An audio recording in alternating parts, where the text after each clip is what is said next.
O kızın namusu qiriyyətində barışmalıdır. Ne danıştın? O ne Namus dedi, qiriyyət deyir, budur. deyir buna. Namus qiriyyət Deyir. gəlib deməkdir ki. Şübhələnibdir.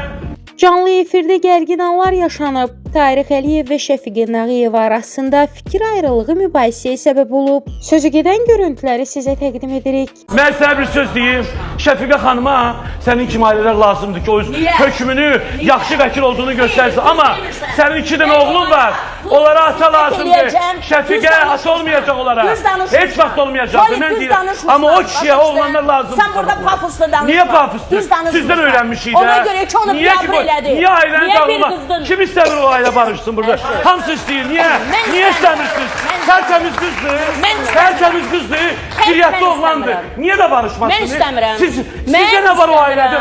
Qazaxda yaşayırlar. Mənə var. O mənim nümayəndədir, xalqımın nümayəndəsidir. Siz ondan 50 qəpik. Mən də sənə vəkil verəcəyim, öz 2 dənə vəkil verəcəyim.